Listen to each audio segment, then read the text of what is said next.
every glove conversation that happens nowadays, it's, Wilson and Rawlings, they're kind of the two giants within the industry. Right. And there's a number of other companies, but in like the first half of the 20th century, it was like the Wild West. The huge thing, as far as I can tell, guys would take the lace out of the heel and throw grease in the pocket. It's because they're constantly putting grease back inside there. And there was a cool history there's a company called DeBow. They would have a zipper there. And this was like the early part of when zippers were coming out. Although like the historians say that Wilson was where it all started. Okay. It probably actually wasn't.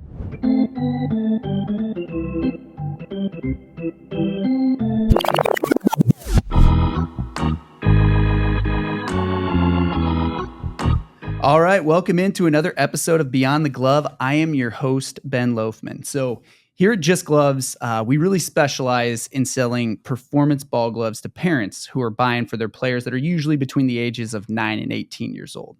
But there is a sector of the baseball glove market that doesn't have so much to do with the performance of gloves like we do today, and that is the world of vintage baseball gloves. And our guest today has made a living by repurposing a lot of vintage gloves and even crafting vintage gloves of his own. Today, we are joined by Casey Mack, the owner and founder of Mack Provisions. Casey, welcome to Beyond the Glove, man. Thank you. Thank you. Absolutely. So for those listening out there and watching, similar to our previous two episodes, we're going to break our conversation up with Casey into two parts. So today, we're going to dive into the history of baseball gloves to better understand what we call today vintage gloves. But before we dive in, we're going to let Casey introduce himself a little bit. Give us a rundown of what your company, Mack Provisions, does. Yeah, I started in 2014, and everything revolves around taking apart old baseball gloves. Usually they're worn out or they're tired or they have somebody's signature, like a kid wrote their name on it. And for me, that means I can turn it into something else, something usable like a wallet or a keychain or belt or whatever. So my whole life revolves around taking old gloves and turn them into wallets, stuff like that. Nice. Yeah. So when you started, was it all like parents or kids sending their gloves into you, or were you like going out to the thrift store and grabbing gloves of your own and turning them into wallets and stuff like that? The second part there, I really, my wife and I, we'd spend a lot of time, if we're going to go somewhere, go do something, it usually means going to an antique store or Goodwill. Her dad loves Goodwill. So we, we do a lot of looking at places like that. And I'm always going to the sports section to look for vintage equipment. So I hardly do customer supplied gloves. I'll do it. But for the most part, I have an aesthetic or an eye for a certain type of era of gloves that I repurpose. Okay. And why don't you go ahead? What is that era that you're typically looking for? Gloves get kind of rare into the 20s. Okay. So I kind of do like from the 30s to the 60s and sometimes 70s and 80s. Okay. So, but there's that good chunk when baseball was massive in the United States, where they produced millions and millions of gloves in the 30s, 40s, 50s, and 60s. And we're probably getting into it here in a little bit, but back then, there were tons of companies out there, weren't there? Oh yeah, you guys get ready. Yeah, he is. Casey's ready. He's got tons. You guys can't see the floor in front of us right now, but it is littered with gloves. This is going to be great. Yeah. So before coming, I warned you that I would be bringing a ton of stuff, and so I brought a huge suitcase of like 35 gloves. So he's literally not lying to you guys. His suitcase was stuffed with gloves. It was fantastic. It was good. It's good. I've got a lot to say, and we'll see what I'm allowed to say. Nice. So when you you kind of started, it sounds like more with the wallets. Yes. Yeah. And then so where did you do that work out of? Were you mostly I've always operated my business in a garage or a workshop attached to our home. So it's always been kind of a small company working that way. But it all started, I read an article once about like building your own wallet. Okay. And I was always thinking of how to marry the sport that I love with making something. So I took the idea of an article that I read something about making a wallet, and I was like how does baseball, how do those go together? And that's where it kind of all started. So nice. Yeah. And so your own personal wallet right now, is that something that you made yourself? Yep, I made it myself. Do you got it on you? It's over there, but it's a prototype. There was a pro guy, former pro, that approached me about making a large batch of wallets. Okay. And I made a prototype, and then it never came to fruition. So it's actually not a wallet I even offer. Really? So, That's so, funny. That's the like when you go to a restaurant, I feel like people say if you go to McDonald's or Taco Bell, there's like the secret menu or something like that. You gotta you know about that? you gotta Taco call Bell secret menu. Yeah. You call up I Casey, frequent Taco Bell. Yeah, I know what you mean. you call up Casey and you say like a secret word, and he's like, "Okay, I got you." He's like, makes you the. I'll make you a special thing. Yeah. That's funny. Okay, so you're doing your work out of your home, Port Angeles, Washington, Yep, correct? We're based in Port Angeles, Washington. We have an old house from the 20s, and we have a detached garage. So I've filled that garage with, I've got like 600 vintage gloves in there. Really? Got a lot of old sewing machines. It's stuffed. So, Okay. Yeah. So how do you have any ballpark? I'm springing this on you. I didn't even prepare you for this. Do you know how many gloves you've gone through, like with building wallets or anything like that? I'd say I've made about 500 items. Okay. 5,000. Okay. 5,000 items. So I can make multiple items from each glove. So what is that? I'd probably say 2,500 Really? gloves I've taken apart. That's pretty cool. And I've kept all the scrap. I keep it all, and I have ideas. Like I just launched a belt, and so I'm taking really long pieces, like the finger pieces, and I'm making those into sections of a belt, and I'll kind of like daisy chain them together in one long piece to make a belt. Okay.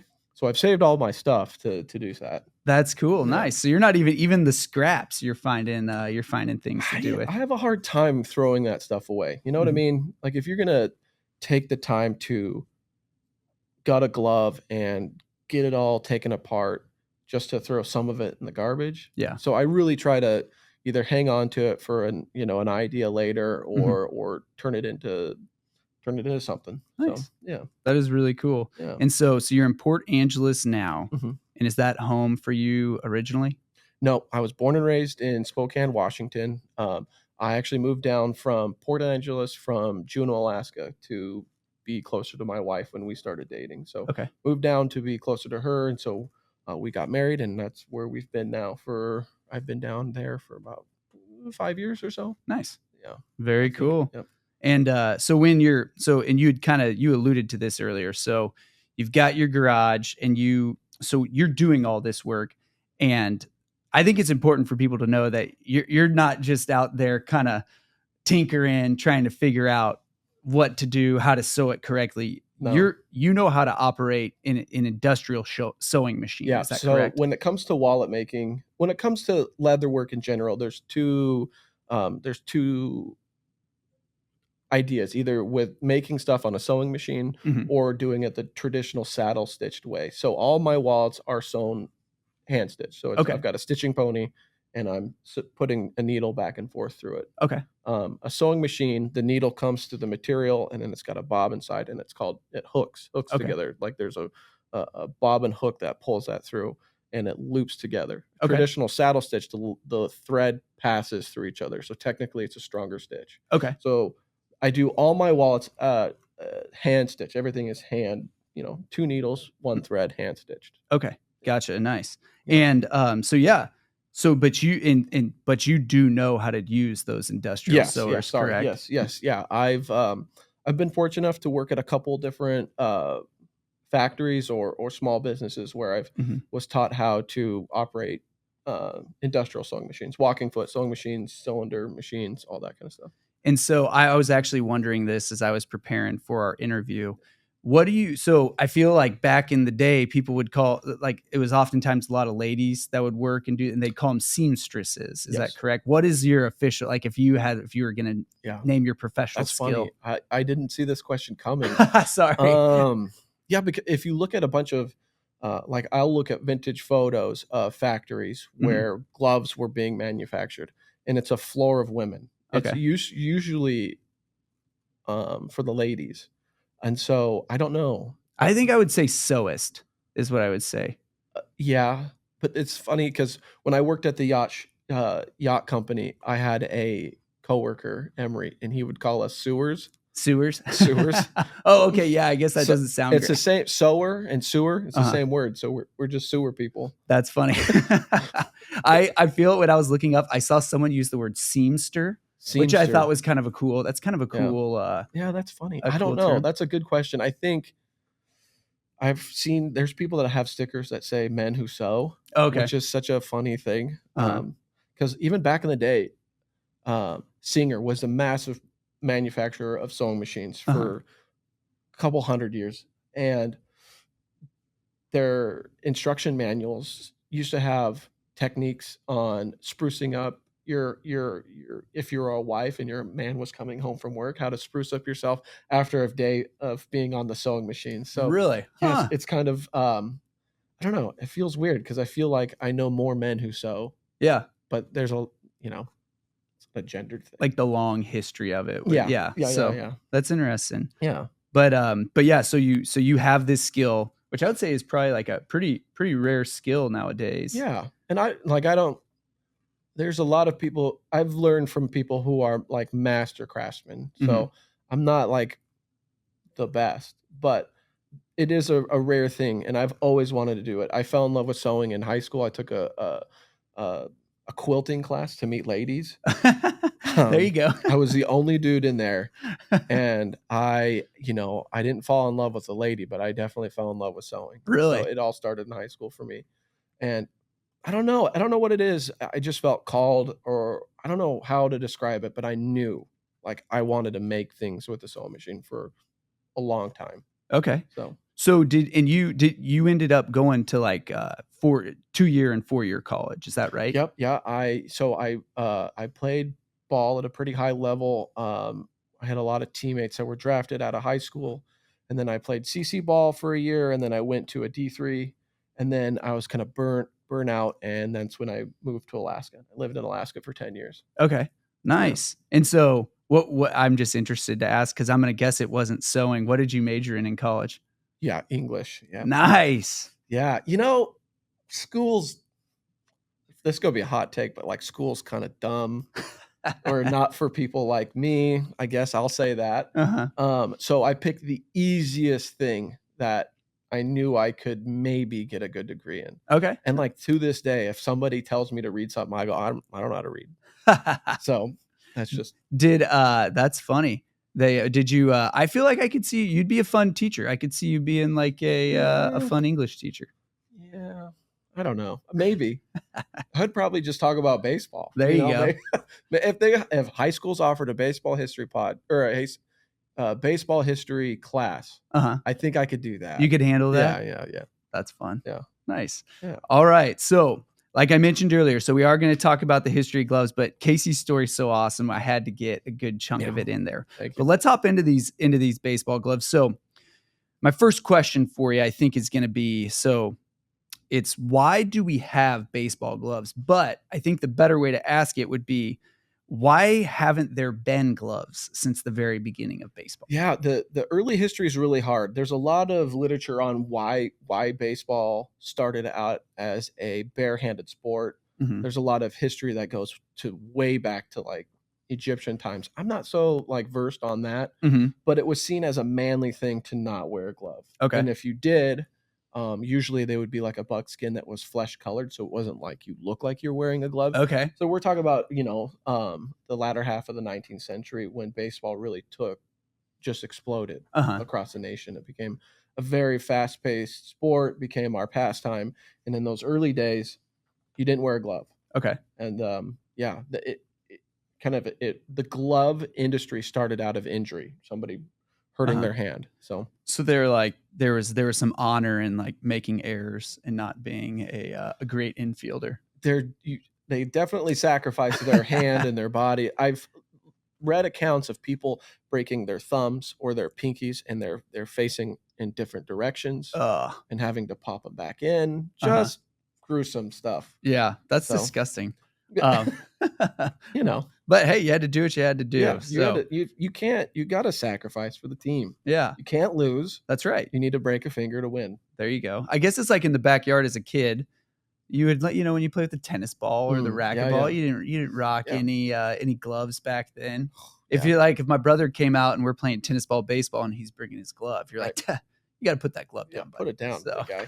Well, yeah, like like a lot of people from the DR who play at baseball now. mhm, There's these really cool stories of them growing up without a glove mhm, and taking a piece of cardboard, like fashioning a glove out of cardboard, uh-huh. and that's pretty close to nothing. It So is. I I guess I feel like there's like a great video of Mariano Rivera that's talking. exactly Is what it I'm like talking where about. he had like flipped his hand inside the Exactly. cardboard or And something some like of the that? smoothest players Yeah. today are from the DR. And it makes you wonder why. Is it because they played a lot of cardboard glove Yeah. games? So maybe we should go back to Maybe we should. We're like, take your glove off. you don't give your kid a glove Yeah. like, till Quit he's depending till on he's those. in 10 years old. He's like, you don't get a glove till Yeah, you're yeah. 10. Yeah. But that's And funny. But no, okay. So like the first baseball glove, like is it even 100% documented who? well, there's like A.G. Spalding talked about one of his teammates or guy he played against and him being injured and using a glove. Is But it Charlie Waite? Is that yes. who was his But then team? who's the other guy that you wrote down? So I think like, so there's a great book out there for people. If you're watching this and you haven't read this book, Glove Affairs, Yes. it's a great book. And the author, I believe, I apologize if I say his name wrong. Noah, I think it's Lieberman. Lieberman. Yeah. There you go. And he said Doug Allison from There the you go, research that Doug. he did. I believe Doug Allison is actually the first person And a catcher. yeah, Because he was, I think he broke his fingers catching a ball. So it makes sense. If out of any of the positions, right, he's the one that's taking the brunt of of catching a ball all the time. Or I guess it would be like this. Yeah. Right? It was always two hands. So it makes sense. A catcher would be the first one to use something. So, but it was a small work glove. Okay. Like a small work glove that was flesh colored, light colored, and you could barely tell in the stands that it was an actual glove. And they were basically like, it was like a driver's glove, sometimes even with like the fingers slipped off. Correct. A lot of early gloves, they were, they kind of look like a fingerless glove. Now they were cut, down, which makes sense. So you can have grip on the fingertips, but padding on where you're catching the ball. I feel like every now and then I'll see like maybe someone will make like kind of maybe something like you would make. Would you ever make one of those? Like a little glove like that? For sure. I'm looking at Chris. He's in studio with us. We have plans to do it. We have Chris Petroff in here as well from the Glove Lab. So that's it's definitely a thing. They're called 19th century gloves, and they look like there's a lot of guys out there that play in leagues that use old uniforms or old bats, old balls, like the lemon balls. I think that's what they're called. Yeah. And, I know what you're talking about. Yeah. And use a 19th century glove. So we're developing a pattern making, as we'll probably get into when we talk about making gloves, is probably the most time consuming part. And I really want to nail that because I want it to look accurate, but I also want it to be cost effective. There's a lot of things to consider when talking about making a glove. Nice. Yeah. And so back to Albert, I believe his middle name was Goodwill Spalding. Was it Goodwill? I'm pretty sure. I didn't know that, but A.G. Spalding. A.G. Spalding, I'm pretty sure. So he decides that I think he dons that Charlie Waite. He decides that Charlie Waite is the first person. And he did that because that was like all part of his marketing strategy, right? To sell his gloves. Yeah. He, like a lot of people who are watching this know that Spalding was the name of baseball for a very long time. And he was the first one to start a brand. He, I forget where. I want to say New Hampshire, but that's probably wrong. Okay. But they started developing a ton of sporting equipment, not only for baseball, for all kinds of sports. And so, he really took off. And obviously, they were the baseball manufacturer. Like they made all the balls up into, I want to say 1976, and then they switched to Rawlings after that. Okay. So I think it's 76, but I could be wrong. Nice. And then I always find this, you kind of brought this up to me. I always thought that this is pretty interesting about Spalding was, I think in the late 19th century and with their baseballs too, it wasn't always like nowadays we use cowhide for all our gloves, but that wasn't what they were using, right? For baseball. You're right. The baseball and the glove for the most part were made out of horsehide. Okay. And that's purely because we have cars now, right? Okay. But back then, as we were talking about, everybody had a horse. If you're on the farm, you have a horse. If you're trying to get anywhere, you're in a horse and buggy, and so Mhm. there was just a surplus of horsehide Uh-huh. to make stuff. Now we have more of a meat industry in the United States, so cowhide is what we have. Um, um, it's a different, it's very different. There's a lot of similarities because it's leather, but it is a different feel for sure. It's a little bit thinner. That's neat. We're having like the unknown history of baseball. That's what I love. I Yeah. love the kind of the hidden history, and we'll get into it. Like, there's a lot of brands that are dead and gone, Uh-huh. and there's a lot of reasons why. We'll get into it. So in the 19th century, so I like around 1870s, I think is when that first flesh colored driver mitt with the fingers cut Correct. off Yep. thing. Yep. That was Yeah. the first time that was used. And what's wild, before you go any further, Yeah. this is crazy. We're talking like a decade after the Civil War. Uh-huh. Just to kind of like put your mind in the context of that time frame. Yeah. There's not a lot going on. Like, coming west is a very, very Yeah. new thing. Like, Mhm. the state I live in wasn't even a state. Yeah. It's a kind of an interesting time. And so the Industrial Revolution really has a lot to do with baseball manufacturing, and Mhm. the game is kind of centered around that time period and becoming a big deal Mhm. in the nation. I don't know if that's No. too much of a tangent. No, I love it. No, bring all of that you Yeah. have. But the wild thing is that from the 1870s to 1919, I think, Mhm. the glove doesn't change all that much. No, It's no. pretty primitive It's from very primitive. And back then, for a long time, mhm. even into 1919, when we'll get into that, but they thought that a glove should look like a glove. Yeah, or like your hand. Like Yeah. your hand, correct? Uh-huh. It should be shaped like that, and we'll bring one in. But in 1919, things really changed, and it was just like one simple thing, Okay. and so it really took off from there. Okay. Yeah. Well, why don't we show us what happened in 1919? What was created? Here we got two of them. I'll hold one of them for Yeah. you. Yeah. So So the one that you're holding is a little bit. Oh, God.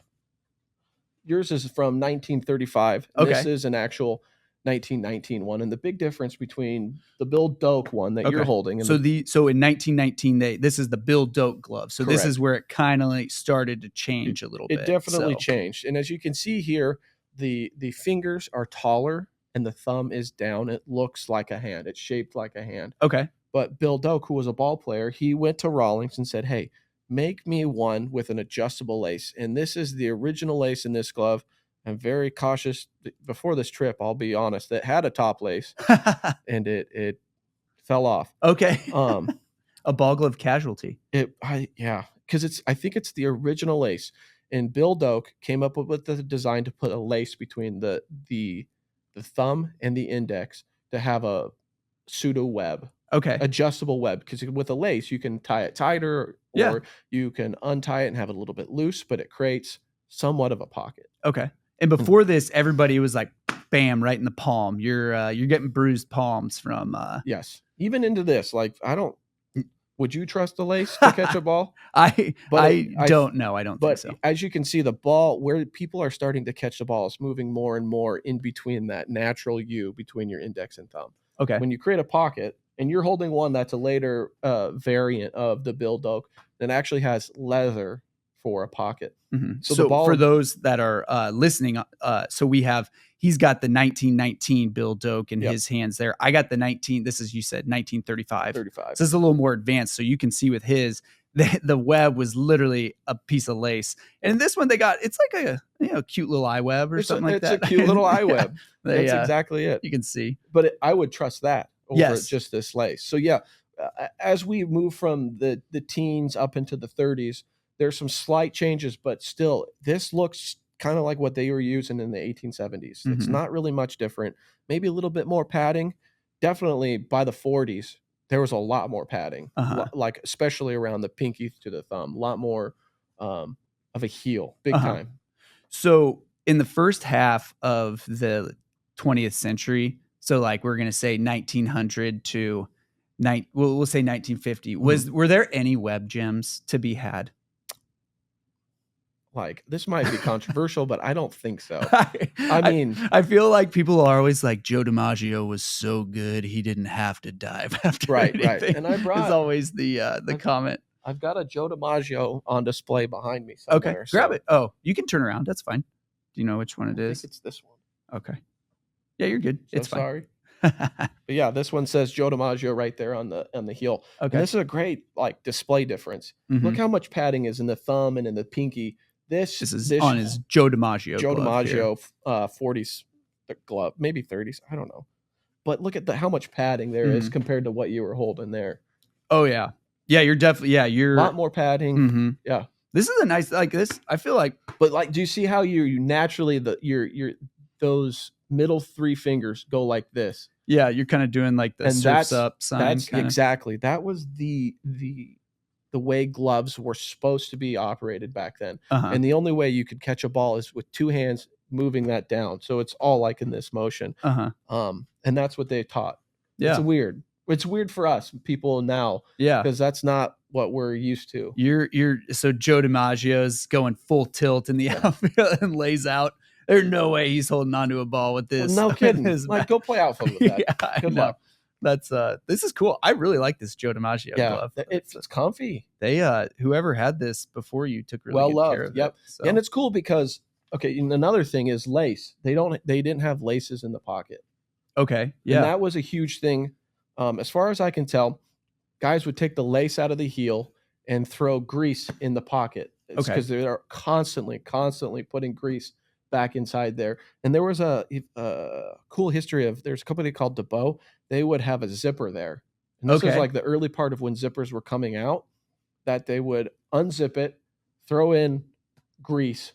And so that pocket would stay closed. Really? Nowadays we have lace, right? We still have grease in our pockets, but there's lace that holds all of that down. Yeah. But it's just a kind of little tidbit. That's really cool. Yeah. It's like, we got Wilson, we got like the spin control and stuff. So they've been coming out with kind of cool ideas from the beginning, just with like new ways to kind of help take care of your glove and perform better. Right. That's wild. So we got 1919, we got the Bill Doak glove came out, and then 1957 was a huge year for gloves. And think about that. That's 37 years. And we are here. We got this one right here. And then we've this is 1935 when I'm holding up those people that are watching. I showed the 1919 Bill Doak, 1935 Bill Doak. And then we have the Joe DiMaggio. You said 30s to 40s on that one. It's hard to say I don't even see any branding besides it says Joe DiMaggio. So hard for me to like even look up what year this was made. But yeah, probably 40s. Yeah. Okay, so in 1957, the baseball world kind of gets turned on its head. What came out in 1957 that made a huge change? Yeah, Wilson came out with their what they called the snap action, and it's a really cool design where right here at the heel there's an actual curve in the glove, whereas before it was flat. And now they've designed a thing where the thumb and the heel is separate from the pinky. There's lace in the pocket. It's got a streamlined thumb, which means it's a lot thinner. I mean, look at the padding on this. Yeah. And then look at the padding on that. There's hardly any in the thumb and pinky area. And for those listening, so he's got around like, is this like late 50s, early 60s? I'd say Wilson? early 60s. Okay. Yeah. And he's showing just how before, where you had to catch the ball in the palm on these gloves, this snap action, go ahead and then you can take it from here. That snap action, what's it helping them do? Another big thing is that they made the thumb longer. And when you do that, it automatically curves your hand into a U shape, right? And so that is not the way we hold our hand, right? Yeah. It's not a natural thing. So in our glove, it naturally makes you form your hand into a round shape. And so that was perfect for closing in on a ball and having it in the pocket. The pocket got bigger, the thumb and heel got streamlined, really shaved down, and it created a natural big pocket in the web, which is not a thing. That's like, it's hard for people to realize that back in the day, everybody thought they caught the ball right in the meat of the pocket or towards the heel. Now it's actually deep in the pocket, and it's easier to transfer for especially like middle infield. You can transfer balls quicker to do double plays and stuff like that. That one that you have, right? That's a beautiful glove right there. Yeah, it's new. It's never been used. I don't think it's been put on a field. Really. Yep, it's I alkaline mild. I also love the snap action Yeah. because I feel like so I always call this the dad break in, and it's the side thumbs up is like where they like you know, when like a dad that was born in the 60s, Yeah. they're like boom, they break in a glove and it's this right Yes, here right is there. the break in Yep. that they do. Exactly. Yeah. But no, I feel like I've heard they've also described this was the first glove where they like it's weird to say because it goes on your hand and it relatively kind of looks like a hand.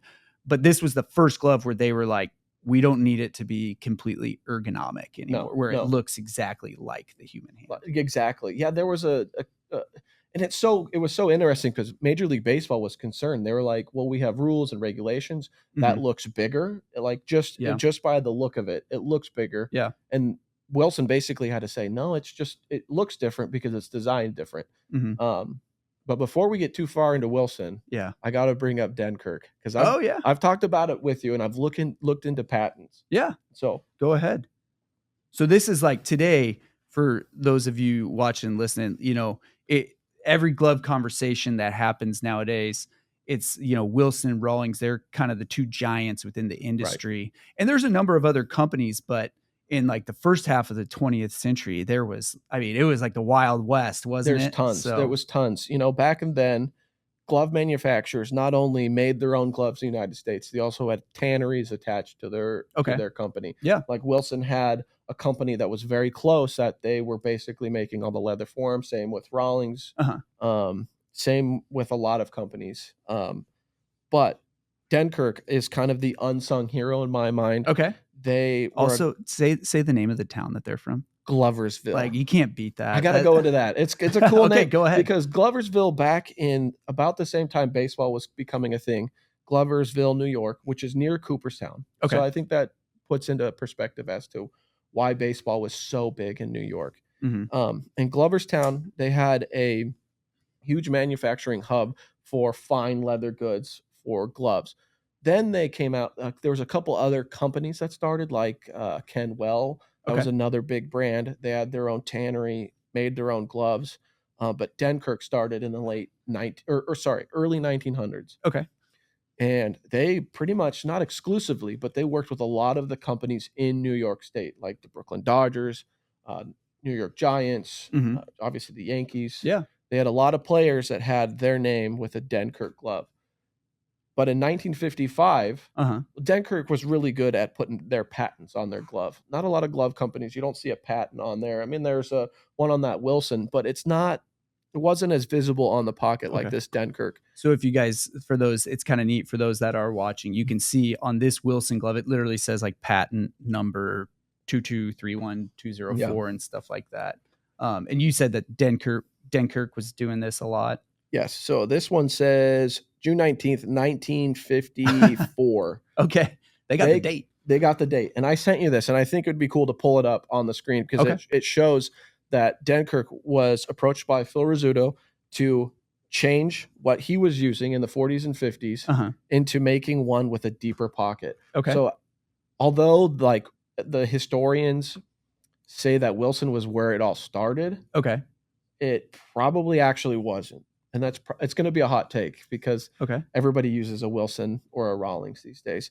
But this little company, Denkirk, they came out and patented this design that did the natural close with Okay. a deeper pocket.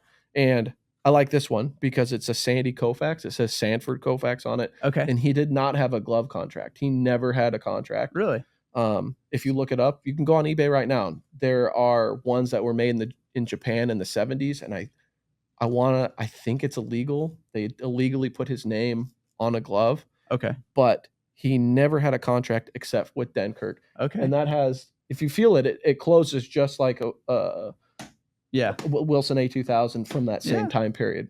So this is pretty cool. So like people that love and those that are watching, you can see, I'll show it up there for the Sanford Koufax name. So how cool is that? That is cool. Because he would sign if he got a signature from him. Or an autograph, it would say Sandy Koufax, but that actually has his full, Sanford Koufax. And he was born and raised in Brooklyn, started with the Brooklyn Dodgers. I mean, he's a Dodger through and through. So it's kind of cool. He worked with a New York company. Do they, are are there like Dodger like memorabilia collectors and Sandy Koufax fans that would want to get their hand? Like, Yeah, I think they'd kill for that glove. Really? Okay, I'll take that. Rewind. They really want that glove. Yes. Yeah. But yeah, it's cool. I really nerded out on looking up Dunkirk because Gloversville is such a cool town. Have you been there? I've never been there. I've Okay. looked at the photos. It's sad today because they had an industry. They had a glove making industry and a tanning industry. Mm-hmm. And there's kind of a dirty business to producing leather. If you think about the cowhides come in, the skin needs to be taken off with formaldehyde. So dirty, like, ooh, icky, dirty. Yeah. Okay. A lot of chemicals are involved to make a baseball glove. Just plain and simple. Mm-hmm. And so in the 70s, Dunkirk did very well up into the 70s. In 1972, the EPA came out with the Clean Water Act, and it killed a bunch of tanneries. And I have this debate in my mind. I get why they did it. They were polluting streams with hair, chemicals, and all sorts of bad chromium. Chromium's a really bad chemical that makes chrome tanned leather that makes ball gloves. Okay. And so you have to have state-of-the-art, like billion-dollar water treatment centers to tan leather. Okay. And so that's why you see in the 70s, a lot of glove manufacturers moved overseas because they could tan leather a lot easier in Asia or wherever, Puerto Rico, wherever. Gotcha. So after that was in 72, 73, Dunkirk closed doors. They went to Japan and they're like, I don't think we could do this. I think we're going to just close our doors. Gotcha. So it's kind of an unsung hero in my mind as far as glove manufacturers. Yeah. That's cool. Well, I appreciate you sharing that with us. Yeah. As far as tanneries go, we had them on the podcast earlier this year, but I feel like most of what we hear about in the United States for tanning is Horween and Skip Horween. Yep. They're the premier. I get a lot of guys that say, hey, will you make me a glove out of their leather? And the reason why it's so expensive is because they have very important water treatment processes for getting all the chemicals out of their water. And so there's a premium to tanning in America. Gotcha. Like plain and simple. There's not a lot of chrome tanneries in the United States. There used to be hundreds and hundreds, and now I think it's down to like maybe dozens. Really? So it's changed it changed the law. It changed a lot because of those laws. So Gotcha. Yeah. Well, this has been awesome. It's I'm gonna guess that very few people have dove into this like you have. Yeah. And if I ever join a college, I'm going to invite you to come and teach the baseball history class. That will be. That would be interesting. Could you imagine? That would be I feel like that's there's so much history. I think there's a lot of history you can learn through sports. I know. That's why I had to bring all these gloves. I mean, I have a story from every one of them. I mean, I have a knuckleball glove that Wilson made, and it's just got a cool story behind it. There's all kinds of stories here. You know, every glove comes with its own set of stories that I personally I can't not look at or look into. So I love it. Well, I hope that you guys enjoyed this episode on the history of baseball gloves. We love having Casey help us out with this one. If you guys enjoyed the episode, the biggest thing you could do, just tell your friends within the baseball or baseball glove community about the podcast. We love sharing stories like this that people might not know about. And I hope that this is a podcast where you can get some of that kind of untold history of baseball. I have the notifications turned on for every time an episode drops. I go and listen. So there you go. I'm out there and doing repairs or making a glove, listening to this podcast. So everybody go subscribe. Awesome. Well, thank you. And if you guys enjoyed it on YouTube, give us that thumbs up. And if you are listening on Spotify or Apple, go ahead and give us that 5-star rating. Until next time, have a great day.